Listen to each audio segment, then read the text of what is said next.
My brothers and sisters, sons and daughters of the soil, today I speak to you not just as a leader, not just as a soldier, but as a child of the land, a son born under the same scorching sun and raised by the same struggling hands that raised many of you. I was born in Bondokui, in the province of Muhun, a small place, a forgotten place, a humble place. My story does not begin in a palace or behind the iron gates of power.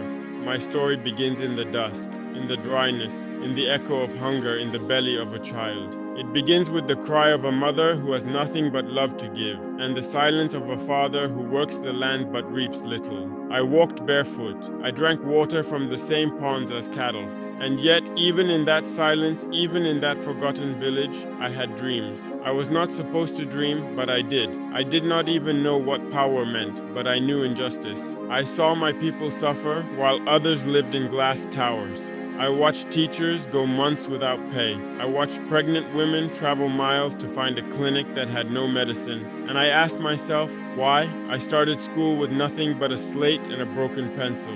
But I was hungry, not for food alone, but for knowledge. I read everything I could find. I stayed behind after the bell rang. While others played, I asked questions. I wanted to understand the world. And soon, my teachers started to notice something. They saw in me a light, a determination, a discipline. They said, "This one is different." I was top of my class, not because I was better, but because I was desperate to escape the chains I was born into. I studied mathematics like a soldier prepares for war. I studied science like my life depended on it, because it did. And when the time came, I earned a place at the University of Ouagadougou, not through connections, not through money, but through sweat, sleepless nights, and the prayers of a mother who sold groundnuts to buy my books. But even in the university, I saw that education was not enough. You can be the brightest mind, but if your people are still in chains, you are just a decorated slave.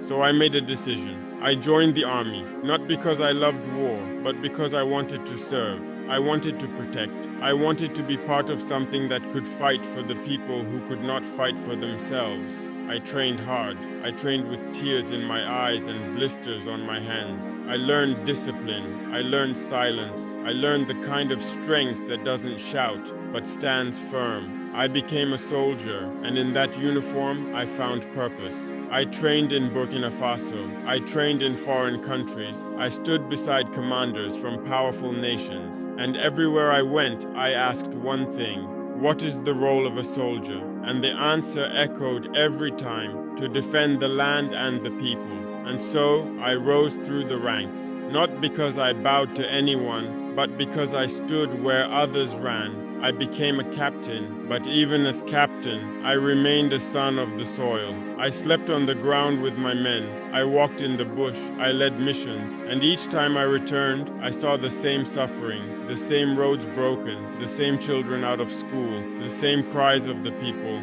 And yet, I saw leaders wearing golden watches, flying private jets, sending their children abroad, while the children of the poor were sent to die in the north. I saw power become a business. I saw democracy become theater. And then I asked again, why? They wanted us to die quietly, to serve and shut our mouths. But how do you serve a system that serves no one but itself? I saw my men die from lack of equipment. I saw villages attacked while officials danced in conferences. I saw mothers cry over the bodies of sons who died with no support, no honor, no justice. And I realized this is not a country anymore. This is a feeding trough.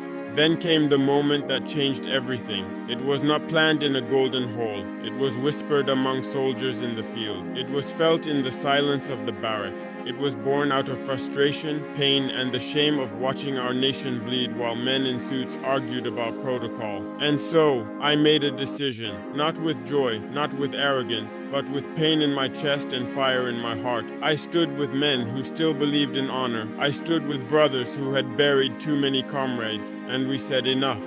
We took no pleasure in removing those who ruled. We took no joy in standing before the nation. But if your house is burning and the father is drunk, who will carry the children out? That is how we came. That is why we rose. Because silence was betrayal. Because waiting was death. Because pretending was cowardice. We did not rise to rule. We rose to rebuild.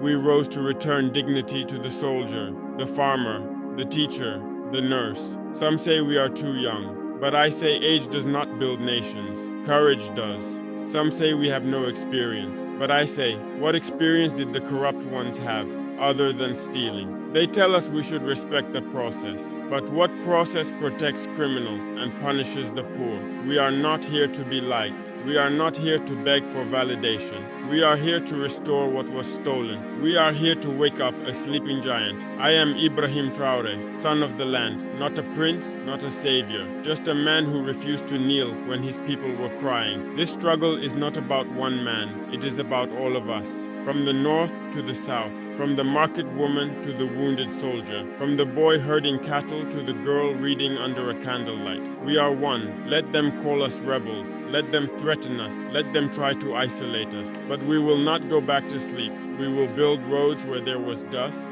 We will build schools where there was darkness. We will arm our soldiers with honor, not scraps. We will return the wealth of the land to the people of the land. I was a boy with no shoes. Now I wear boots of duty. I was a child of the bush. Now I stand with you as a voice of defiance. The fire has started, not to burn our people, but to cleanse the rot that has lived too long in our house. This fire is sacred. It is the fire of awakening. It is the fire that purifies, not destroys. It does not consume the innocent. It exposes the corrupt. It does not choke the people. It gives them breath again. For too long, termites have eaten the pillars of our nation while smiling in public. They dressed in suits, sat on thrones, held microphones, but behind closed doors they sold our children's future for the price of personal comfort. This fire will not stop at the gates of power.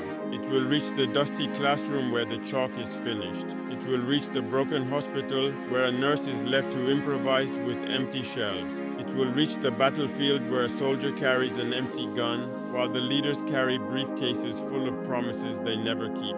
Brothers and sisters, we cannot pretend anymore. There is no peace in silence. There is no honor in obedience when the command is injustice. The old world is crumbling, and yes, it will scream. Yes, they will shout on foreign platforms. Yes, they will accuse us. They will say we are threats. But to whom? We are not a threat to the people. We are a threat to those who lived off their misery. Do not be afraid when the enemy changes costume. They may now wear the mask of journalists, diplomats, humanitarians, but their mission remains to distract us, to divide us, to discourage us. Let me say it clearly. Burkina Faso is not for sale. Africa is not a market for broken ideas and second-hand governance. And to those who speak of democracy, I ask, what democracy? The one where votes are counted but never respected? The one where the winner is chosen long before the ballot is printed? The one where the people are used as stepping stones and then abandoned like dust? We have not destroyed democracy, we have simply stripped the lies off its face. This movement is not about uniform or guns. It is about dignity. It is about identity. It is about returning to ourselves, our strength, our values, our memory. For a long time, we were told to forget who we are. We were trained to feel small, to feel ashamed of our own dreams. But today I say, lift your head, speak your name with pride. We are not late. We are just now waking up. Let them call it rebellion. I call it resurrection. Let them say we are angry. I say we are aware. Let them say we are radicals. I say we are realists. Because what is radical about wanting clean water? What is dangerous about asking for justice? What is extreme about demanding that the soldier dying for the nation at least receives boots, food, and respect? They used to say, wait. They said, change takes time. But while we waited, they built walls around wealth. While we waited, they flew their children to other nations and left ours to be statistics. While we waited, they lived like kings on the ashes of a burning land. So we no longer wait. We walk forward. We move with discipline, not rage. We act with vision, not vengeance. Let me tell you something important. This fire we started, it is not only for Burkina Faso. No, it is a signal. It is a drumbeat for every land where the people live in chains of modern injustice. It is a call to brothers and sisters across borders to rise, to think, to question, and to reclaim. This is not just about one country. It is about a continent that has bent for too long. A continent that has apologized for wanting to be free. A continent that fed the world and now begs to eat. I say enough. We must now build. Not just build bridges of concrete, but bridges between people. Between the farmer and the teacher. Between the youth and the elder. Between the soldier and the civilian. We are not enemies, we are family that forgot how to speak. This revolution is not to destroy our unity, it is to correct the betrayal of it. So let the fire continue. Let it shine into the corners where they thought no one would look. Let it warm the hands of the poor who have waited for justice. And let it burn the contracts signed in secret, the lies sold in daylight, the fear that held us down. Long live the people, long live the land, long live the revolution of dignity. Thank you.